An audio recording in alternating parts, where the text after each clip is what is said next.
The fall of the house of Usher. During the whole of a dull, dark, and soundless day in the autumn of the year, when the clouds hung oppressively low in the heavens, I had been passing alone, on horseback, through a singularly dreary tract of country, and at length found myself, as the shades of the evening drew on, within view of the melancholy house of Usher. I know not how it was, but with the first glimpse of the building, a sense of insufferable gloom pervaded my spirit.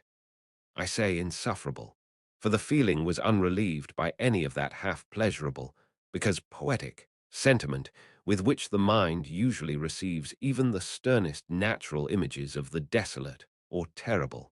I looked upon the scene before me, upon the mere house, and the simple landscape features of the domain, upon the bleak walls, upon the vacant eye-like windows, upon a few rank sedges, and upon a few white trunks of decayed trees, with an utter depression of soul which I can compare to no earthly sensation more properly than to the after-dream of the reveller upon opium, the bitter lapse into everyday life, the hideous dropping off of the veil. There was an iciness, a sinking, a sickening of the heart, an unredeemed dreariness of thought which no goading of the imagination could torture into aught of the sublime. What was it? I paused to think. What was it that so unnerved me in the contemplation of the house of Usher? It was a mystery all insoluble, nor could I grapple with the shadowy fancies that crowded upon me as I pondered. I was forced to fall back upon the unsatisfactory conclusion that while, beyond doubt, there are combinations of very simple natural objects which have the power of thus affecting us, still the analysis of this power lies among considerations beyond our depth. It was possible, I reflected, that a mere different arrangement of the particulars of the scene, of the details of the picture, would be sufficient to modify, or perhaps to annihilate its capacity for sorrowful impression. And acting upon this idea, I reined my horse to the precipitous brink of a black and lurid tarn that lay in unruffled luster by the dwelling, and gazed down, but with a shudder even more thrilling than before, upon the remodelled and inverted images of the grey sedge, and the ghastly tree stems, and the vacant and eye-like windows. Nevertheless, in this mansion of gloom, I now proposed to myself a sojourn of some weeks. Its proprietor, Roderick Usher, had been one of my boon companions in boyhood, but many years had elapsed since our last meeting. A letter, however, had lately reached me in a distant part of the country, a letter from him, which, in its wildly importunate nature, had admitted of no other than a personal reply. The MS gave evidence of nervous agitation. The writer spoke of acute bodily illness, of a mental disorder which oppressed him, and of an earnest desire to see me, as his best, and indeed his only personal friend, with a view of attempting, by the cheerfulness of my society, some alleviation of his malady. It was the manner in which all this, and much more, was said. It was the apparent heart that went with his request, which allowed me no room for hesitation, and I accordingly obeyed forthwith what I still considered a very singular summons. Although, as boys, we had been even intimate associates, yet I really knew little of my friend. His reserve had been always excessive and habitual. I was aware, however, that his very ancient family had been noted, time out of mind, for a peculiar sensibility of temperament, displaying itself, through long ages, in many works of exalted art, and manifested, of late, in repeated deeds of munificent yet unobtrusive charity, as well as in a passionate devotion to the intricacies, perhaps even more than to the orthodox and easily recognizable beauties, of musical science. I had learned, too, the very remarkable fact that the stem of the Usher race, all time-honored as it was, had put forth, at no period, any enduring branch. In other words, that the entire family lay in the direct line of descent, and had always, with very trifling and very temporary variation, so lain. It was this deficiency, I considered, while running over in thought the perfect keeping of the character of the premises with the accredited character of the people, and while speculating upon the possible influence which the one, in the long lapse of centuries, might have exercised upon the other. It was this deficiency, perhaps, of collateral issue, and the consequent undeviating transmission from sire to son of the patrimony with the name, which had, at length, so identified the two as to merge the original title of the estate in the quaint and equivocal appellation of the House of Usher, an appellation which seemed to include, in the minds of the peasantry who used it, both the family and the family mansion. I have said that the sole effect of my somewhat childish experiment, that of looking down within the tarn, had been to deepen the first singular impression. There can be no doubt that the consciousness of the rapid increase of my superstition, for why should I not so term it, served mainly to accelerate the increase itself.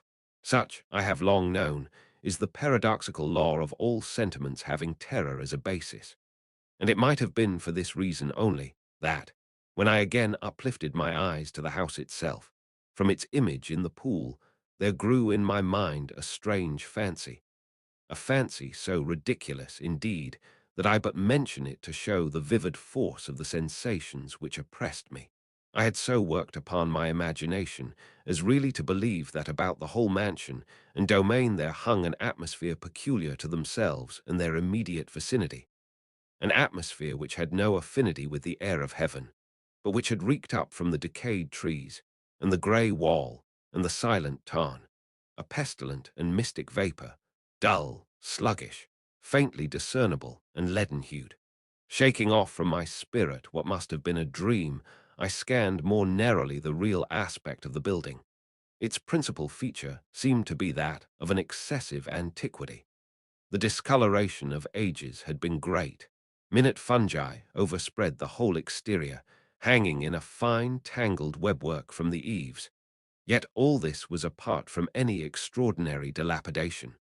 No portion of the masonry had fallen, and there appeared to be a wild inconsistency between its still perfect adaptation of parts and the crumbling condition of the individual stones.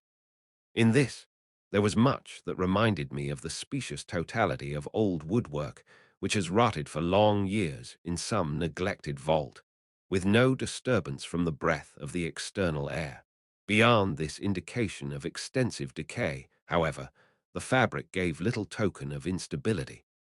Perhaps the eye of a scrutinizing observer might have discovered a barely perceptible fissure, which, extending from the roof of the building in front, made its way down the wall in a zigzag direction, until it became lost in the sullen waters of the tarn. Noticing these things, I rode over a short causeway to the house. A servant in waiting took my horse, and I entered the Gothic archway of the hall. A valet of stealthy step thence conducted me, in silence, through many dark and intricate passages in my progress to the studio of his master. Much that I encountered on the way contributed, I know not how, to heighten the vague sentiments of which I have already spoken, while the objects around me, while the carvings of the ceilings, the sombre tapestries of the walls, the ebony blackness of the floors, and the phantasmagoric armorial trophies which rattled as I strode, were but matters to which, or to such as which, I had been accustomed from my infancy.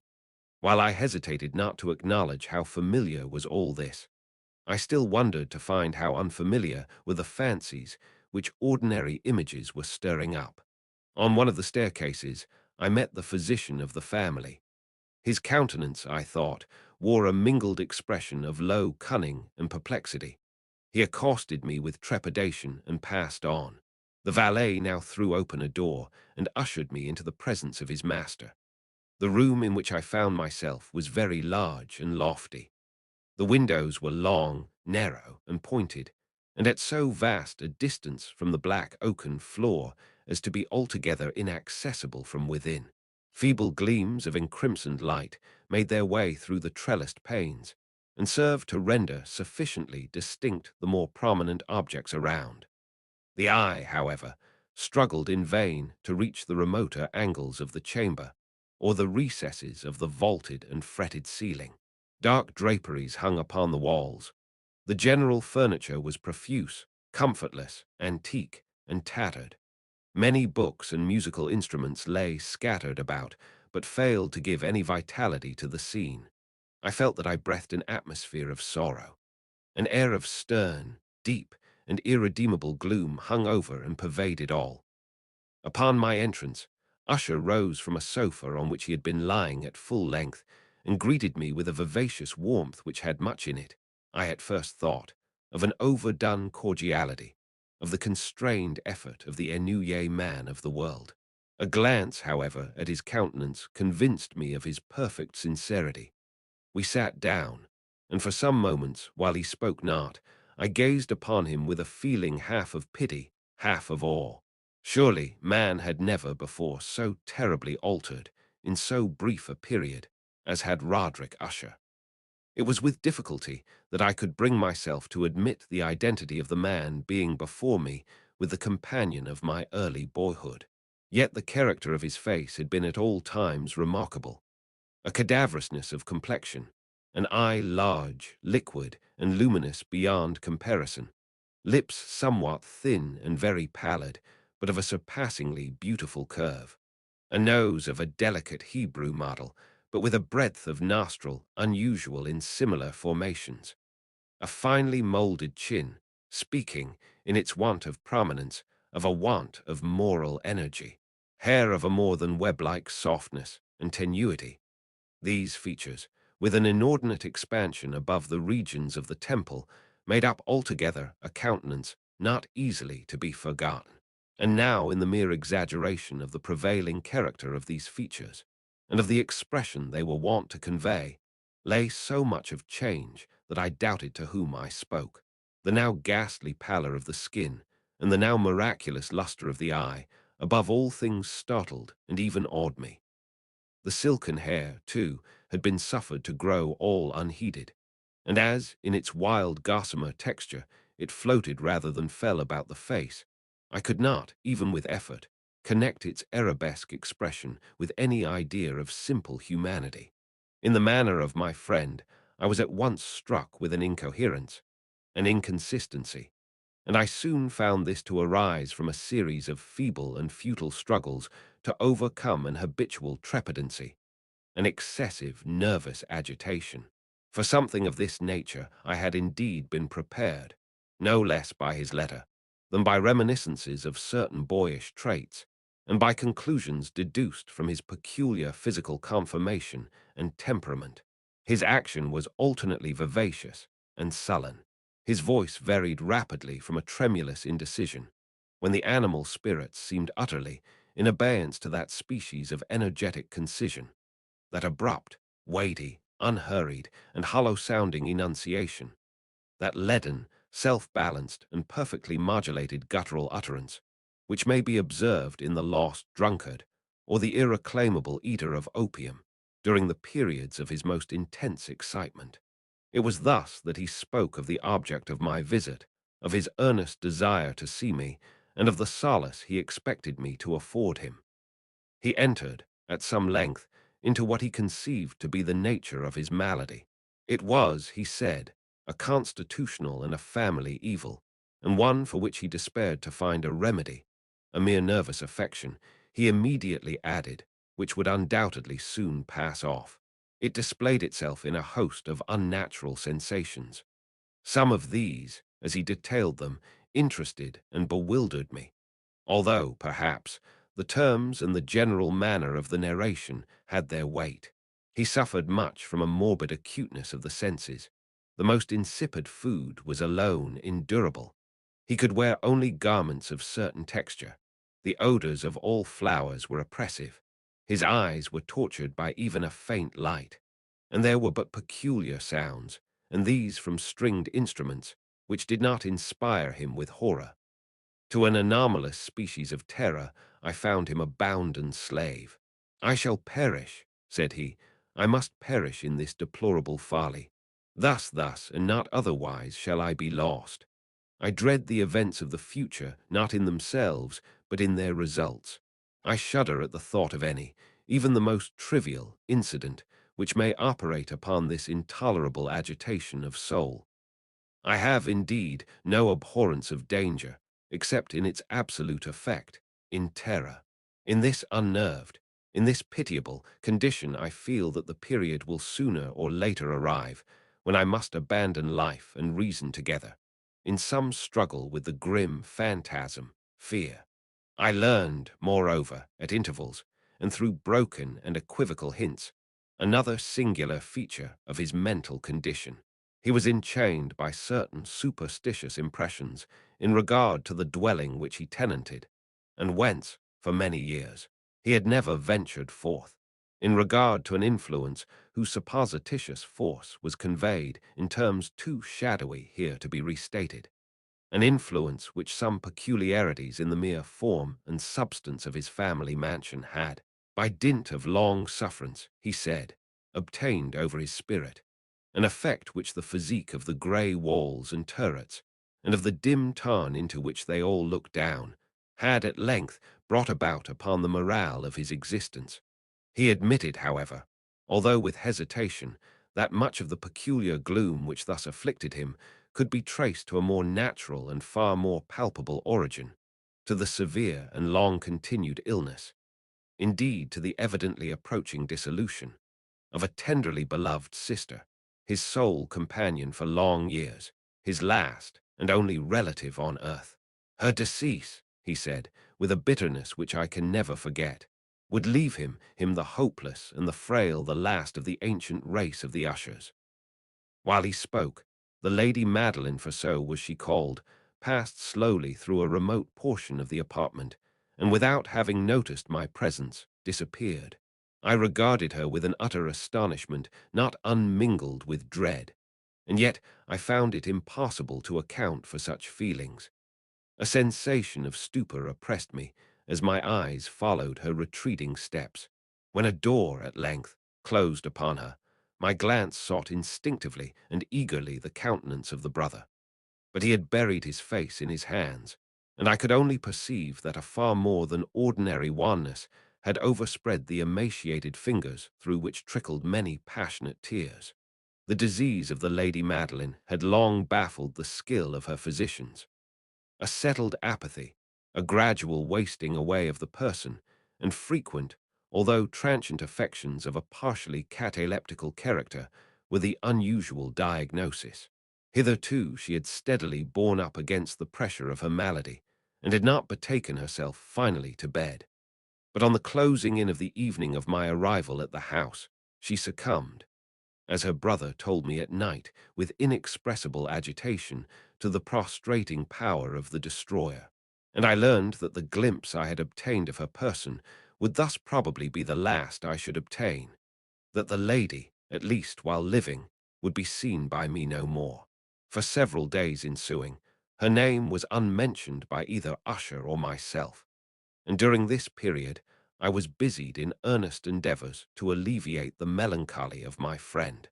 We painted and read together, or I listened, as if in a dream, to the wild improvisations of his speaking guitar, and thus, as a closer and still closer intimacy admitted me more unreservedly into the recesses of his spirit, the more bitterly did I perceive the futility of all attempt at cheering a mind from which darkness, as if an inherent positive quality, poured forth upon all objects of the moral and physical universe in one unceasing radiation of gloom.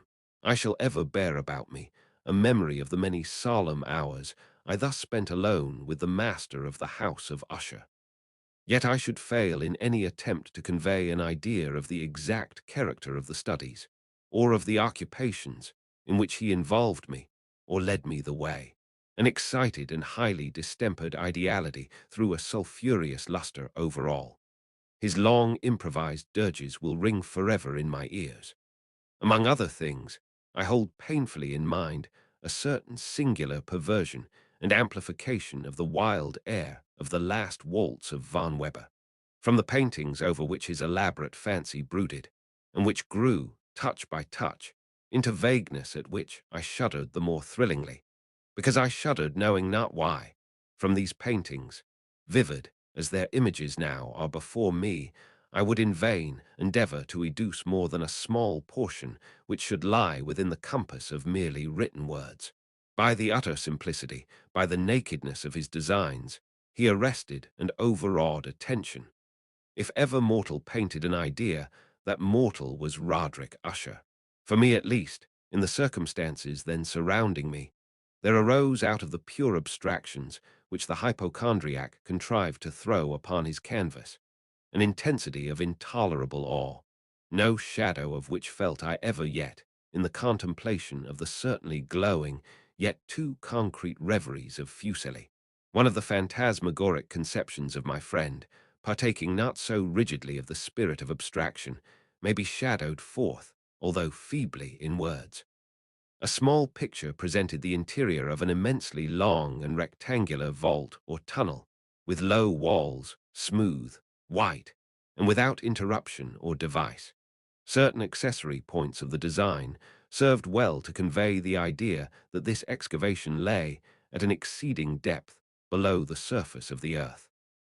No outlet was observed in any portion of its vast extent, and no torch or other artificial source of light was discernible. Yet a flood of intense rays rolled throughout, and bathed the whole in a ghastly and inappropriate splendor. I have just spoken of that morbid condition of the auditory nerve, which rendered all music intolerable to the sufferer, with the exception of certain effects of stringed instruments. It was, perhaps, the narrow limits to which he thus confined himself upon the guitar which gave birth, in great measure, to the fantastic character of the performances. But the fervid facility of his impromptus could not be so accounted for. They must have been, and were in the notes, as well as in the words of his wild fantasias, for he not unfrequently accompanied himself with rhymed verbal improvisations, the result of that intense mental collectedness and concentration to which I have previously alluded as observable only in particular moments of the highest artificial excitement. The words of one of these rhapsodies I have easily remembered. I was, perhaps, the more forcibly impressed with it as he gave it, because, in the under or mystic current of its meaning, I fancied that I perceived, and for the first time, a full consciousness on the part of Usher of the tottering of his lofty reason upon her throne.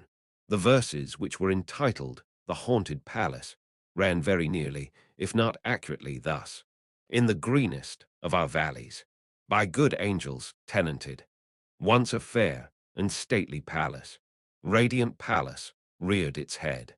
In the monarch thought's dominion, it stood there, never seraph spread a pinion over fabric half so fair. Banners yellow, glorious, golden, on its roof did float and flow. All this, was in the olden time long ago, and every gentle air that dallied in that sweet day, along the ramparts plumed and pallid, a winged odor went away.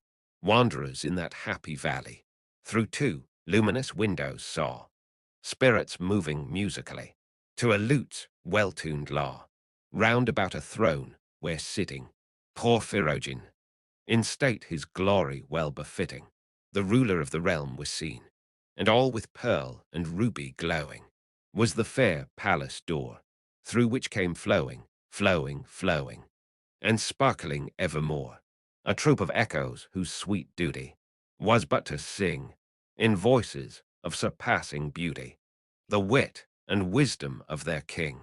But evil things, in robes of sorrow, assailed the monarch's high estate. Ah, let us mourn, for never morrow shall dawn upon him desolate, and round about his home the glory that blushed and bloomed is but a dim remembered story of the old time entombed, and travelers now within that valley through the red-lit windows see vast forms that move fantastically to a discordant melody, while, like a rapid ghastly river, through the pale door a hideous throng rush out forever, and laugh but smile no more. I well remember that suggestions arising from this ballad led us into a train of thought wherein there became manifest an opinion of Usher's, which I mention not so much on account of its novelty, for other men have thought thus, as on account of the pertinacity with which he maintained it. This opinion, in its general form, was that of the sentience of all vegetable things. But in his disordered fancy, The idea had assumed a more daring character and trespassed, under certain conditions, upon the kingdom of inorganization. I lack words to express the full extent or the earnest abandon of his persuasion. The belief, however, was connected, as I have previously hinted, with the grey stones of the home of his forefathers. The conditions of the sentience had been here, he imagined, fulfilled in the method of collocation of these stones, in the order of their arrangement, as well as in that of the many fungi which overspread them, and of the decayed trees which stood around. Above all, in the long undisturbed endurance of this arrangement, and in its reduplication in the still waters of the Tarn. Its evidence, the evidence of the sentience, was to be seen, he said, and I here started as he spoke, in the gradual yet certain condensation of an atmosphere of their own about the waters and the walls. The result was discoverable, he added, in that silent yet importunate and terrible influence which for centuries had molded the destinies of his family, and which made him what I now saw him, what he was. Such opinions need no comment, and I will make none. Our books, the books which, for years, had formed no small portion of the mental existence of the invalid, were, as might be supposed, in strict keeping with this character of phantasm. We pored together over such works as the Vervet et Chartreuse of Gresset, the Belphegor of Machiavelli, the Heaven and Hell of Swedenborg, the Subterranean Voyage of Nicholas Klim by Holberg, the Chiromancy of Robert Flood, of Jean d'Indaginé, and of de la Chambre, the Journey into the Blue Distance of Tyche, and the City of the Sun of Campanella. One favorite volume was a small octavo edition of the Directorium Inquisitorium by the Dominican Aymeric de Jaen, and there were passages in Pomponius Mela about the old African satyrs and ogipans, over which Usher would sit dreaming for hours. His chief delight, however, was found in the perusal of an exceedingly rare and curious book in quarto Gothic, the Manual of a Forgotten Church, the Vigilii Mortuorum Secundum Coram Ecclesiae Magentini. I could not help thinking of the wild ritual of this work, and of its probable influence upon the hypochondriac, when one evening, having informed me abruptly that the Lady Madeline was no more, he stated his intention of preserving her corpse for a fortnight, previously to its final interment, in one of the numerous vaults within the main walls of the building. The worldly reason, however, assigned for this singular proceeding was one which I did not feel at liberty to dispute. The brother had been led to his resolution, so he told me, by consideration of the unusual character of the malady of the deceased, of certain obtrusive and eager inquiries on the part of her medical men, and of the remote and exposed situation of the burial ground of the family. I will not deny that, when I called to mind the sinister countenance of the person whom I met upon the staircase, on the day of my arrival at the house, I had no desire to oppose what I regarded as at best but a harmless, and by no means an unnatural, precaution. At the request of Usher, I personally aided him in the arrangements for the temporary entombment. The body having been encoffined, we two alone bore it to its rest. The vault in which we placed it, and which had been so long unopened that our torches, half smothered in its oppressive atmosphere, gave us little opportunity for investigation, was small, damp, and entirely without means of admission for light, lying at great depth, immediately beneath that portion of the building in which was my own sleeping apartment. It had been used, apparently, in remote feudal times, for the worst purposes of a donjon keep, and in later days, as a place of deposit for powder, or some other highly combustible substance, as a portion of its floor, and the whole interior of a long archway through which we reached it, were carefully sheathed with copper. The door, of massive iron, had been, also, similarly protected. Its immense weight caused an unusually sharp, grating sound as it moved upon its hinges.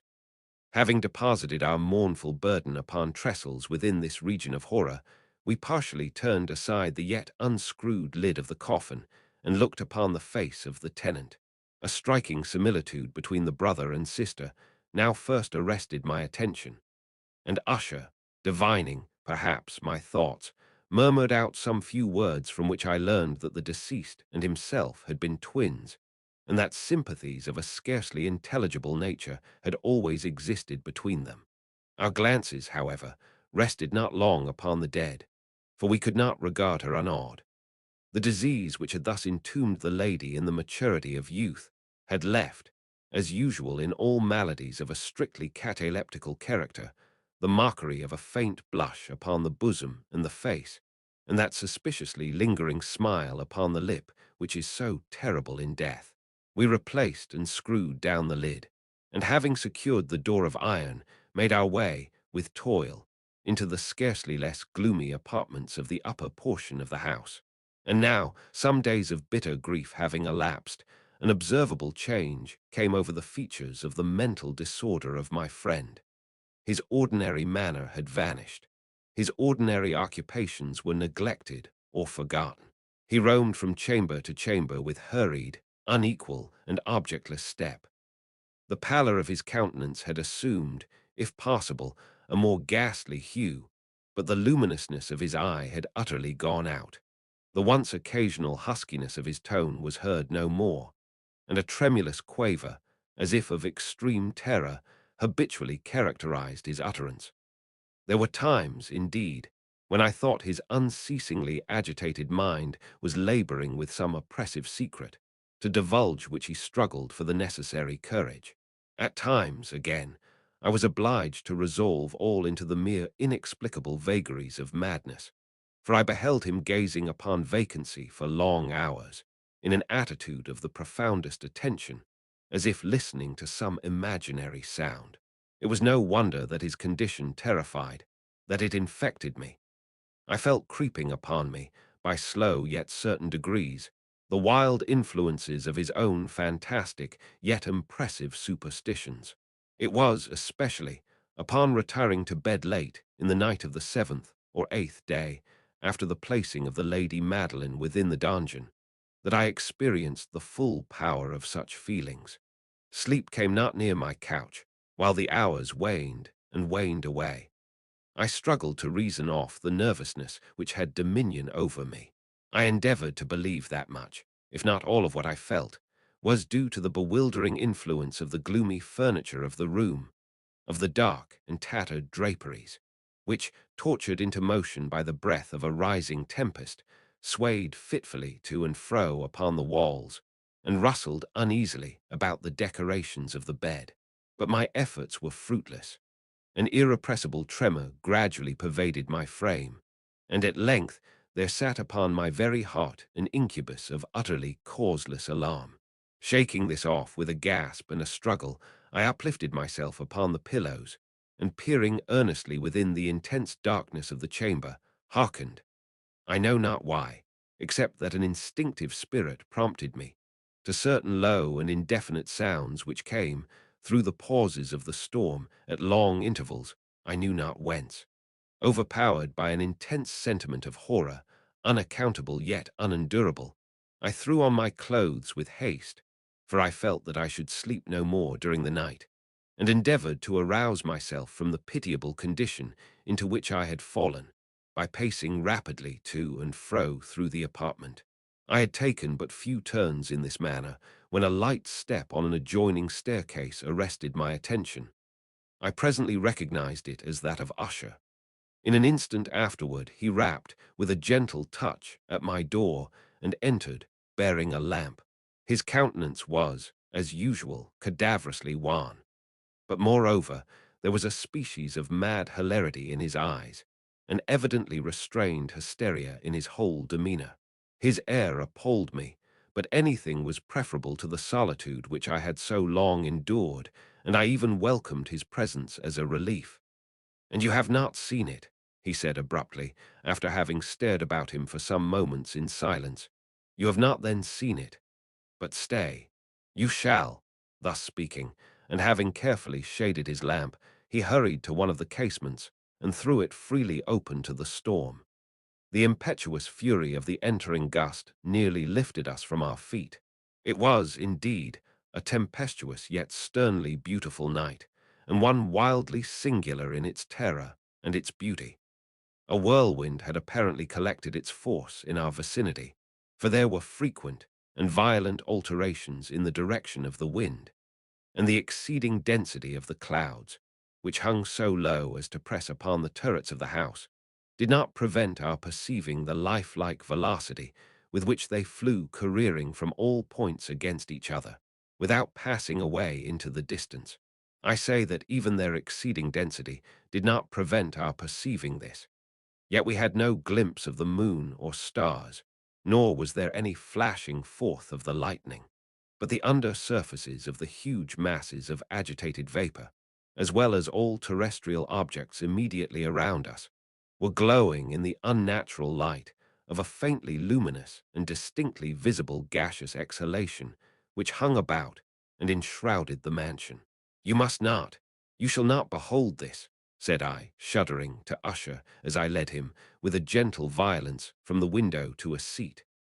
"These appearances, which bewilder you, are merely electrical phenomena not uncommon, or it may be that they have their ghastly origin in the rank miasma of the tarn. Let us close this casement. The air is chilling and dangerous to your frame. Here is one of your favorite romances. I will read, and you shall listen, and so we will pass away this terrible night together." The antique volume which I had taken up was The Mad Tryst of Sir Launcelot Canning, but I had called it a favorite of Usher's more in sad jest than in earnest. For in truth, there is little in its uncouth and unimaginative prolixity which could have had interest for the lofty and spiritual ideality of my friend. It was, however, the only book immediately at hand, and I indulged a vague hope that the excitement which now agitated the hypochondriac might find relief, for the history of mental disorder is full of similar anomalies, even in the extremeness of the folly which I should read. Could I have judged, indeed, by the wild, overstrained air of vivacity with which he hearkened, or apparently hearkened, to the words of the tale, I might well have congratulated myself upon the success of my design. I had arrived at that well-known portion of the story where Ethelred, the hero of the tryst, having sought in vain for peaceable admission into the dwelling of the hermit, proceeds to make good an entrance by force. Here, it will be remembered, the words of the narrative run thus: "And Ethelred, who was by nature of a doughty heart, and who was now mighty withal, on account of the powerfulness of the wine which he had drunken, waited no longer to hold parley with the hermit, who, in sooth, was of an obstinate and maliceful turn, but feeling the rain upon his shoulders, and fearing the rising of the tempest, uplifted his mace outright, and with blows made quickly room in the plankings of the door for his gauntleted hand, and now pulling therewith sturdily, he so cracked and ripped and tore all asunder, that the noise of the dry and hollow-sounding wood alarumed and reverberated throughout the forest.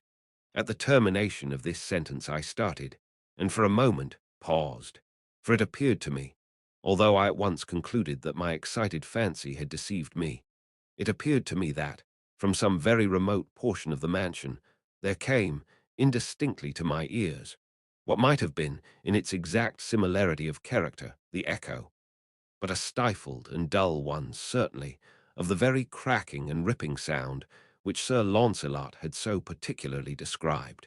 It was, beyond doubt, the coincidence alone which had arrested my attention, for amid the rattling of the sashes of the casements and the ordinary commingled noises of the still increasing storm, the sound, in itself, had nothing, surely, which should have interested or disturbed me. I continued the story. But the good champion Ethelred, now entering within the door, was sore enraged and amazed to perceive no signal of the maliceful hermit, but in the stead thereof, a dragon of a scaly and prodigious demeanor, and of a fiery tongue, which sat in guard before a palace of gold with a floor of silver, and upon the wall there hung a shield of shining brass, with this legend enwritten: "Who entereth herein, a conqueror hath been. Who slayeth the dragon, the shield he shall win." And Ethelred uplifted his mace, and struck upon the head of the dragon, which fell before him, and gave up his pesty breath, with a shriek so horrid and harsh, and withal so piercing, that Ethelred had feigned to close his ears with his hands against the dreadful noise of it, the like whereof was never before heard. Here again I paused abruptly, and now with a feeling of wild amazement, for there could be no doubt whatever that, in this instance, I did actually hear, although from what direction it proceeded I found it impossible to say, a low and apparently distant, but harsh, protracted, and most unusual screaming or grating sound, the exact counterpart of what my fancy had already conjured up for the dragon's unnatural shriek, as described by the romancer. Oppressed, as I certainly was, upon the occurrence of this second and most extraordinary coincidence, by 1,000 conflicting sensations, in which wonder and extreme terror were predominant, I still retained sufficient presence of mind to avoid exciting, by any observation, the sensitive nervousness of my companion. I was by no means certain that he had noticed the sounds in question, although, assuredly, a strange alteration had, during the last few minutes, taken place in his demeanor. From a position fronting my own, he had gradually brought round his chair, so as to sit with his face to the door of the chamber, and thus I could but partially perceive his features, although I saw that his lips trembled as if he were murmuring inaudibly. His head had dropped upon his breast, yet I knew that he was not asleep, from the wide and rigid opening of the eye as I caught a glance of it in profile. The motion of his body, too, was at variance with this idea, for he rocked from side to side with a gentle yet constant and uniform sway. Having rapidly taken notice of all this, I resumed the narrative of Sir Launcelot, which thus proceeded. And now, the champion, having escaped from the terrible fury of the dragon, bethinking himself of the brazen shield, and of the breaking up of the enchantment which was upon it, removed the carcass from out of the way before him, and approached valorously over the silver pavement of the castle to where the shield was upon the wall, which in sooth tarried not for his full coming, but fell down at his feet upon the silver floor, with a mighty great and terrible ringing sound. No sooner had these syllables passed my lips, than as if a shield of brass had indeed at the moment fallen heavily upon a floor of silver, I became aware of a distinct, hollow, metallic, and clangorous, yet apparently muffled, reverberation. Completely unnerved, I leaped to my feet, but the measured rocking movement of Usher was undisturbed. I rushed to the chair in which he sat. His eyes were bent fixedly before him, and throughout his whole countenance there reigned a stony rigidity. But as I placed my hand upon his shoulder, there came a strong shudder over his whole person. A sickly smile quivered about his lips, and I saw that he spoke in a low, hurried, and gibbering murmur, as if unconscious of my presence. Bending closely over him, I at length drank in the hideous import of his words. Not hear it? Yes, I hear it, and have heard it. Long, many minutes, many hours, many days have I heard it, yet I dared not. Oh, pity me, miserable wretch that I am. I dared not speak. We have put her living in the tomb. Said I not that my senses were acute? I now tell you that I heard her first feeble movements in the hollow coffin. I heard them many days ago, yet I dared not speak. And now, tonight, Ethelred. Ha, ha! The breaking of the hermit's door, and the death cry of the dragon, and the clangor of the shield. Say, rather, the rending of her coffin, and the grating of the iron hinges of her prison, and her struggles within the coppered archway of the vault. Oh, whither shall I fly? Will she not be here anon? Is she not hurrying to upbraid me for my haste? Have I not heard her footstep on the stair? Do I not distinguish that heavy and horrible beating of her heart? Madman! Here he sprang furiously to his feet, and shrieked out his syllables, as if in the effort he were giving up his soul. Madman, I tell you that she now stands without the door. As if in the superhuman energy of his utterance there had been found the potency of a spell. The huge antique panels to which the speaker pointed threw slowly back, upon the instant, their ponderous and ebony jaws. It was the work of the rushing gust. But then without those doors there did stand the lofty and enshrouded figure of the Lady Madeline of Usher. There was blood upon her white robes, and the evidence of some bitter struggle upon every portion of her emaciated frame. For a moment she remained trembling and reeling to and fro upon the threshold. Then, with a low moaning cry, fell heavily inward upon the person of her brother, and in her violent and now final death agonies bore him to the floor a corpse, and a victim to the terrors he had anticipated. From that chamber, and from that mansion, I fled aghast. The storm was still abroad in all its wrath as I found myself crossing the old causeway. Suddenly there shot along the path a wild light, and I turned to see whence a gleam so unusual could have issued, for the vast house and its shadows were alone behind me. The radiance was that of the full, setting, and blood-red moon, which now shone vividly through that once barely discernible fissure of which I have before spoken as extending from the roof of the building, in a zigzag direction, to the base. While I gazed, this fissure rapidly widened. There came a fierce breath of the whirlwind. The entire orb of the satellite burst at once upon my sight. My brain reeled as I saw the mighty walls rushing asunder. There was a long, tumultuous shouting, sound like the voice of 1,000 waters, and the deep and dank tarn at my feet closed sullenly and silently over the fragments of the house of Usher.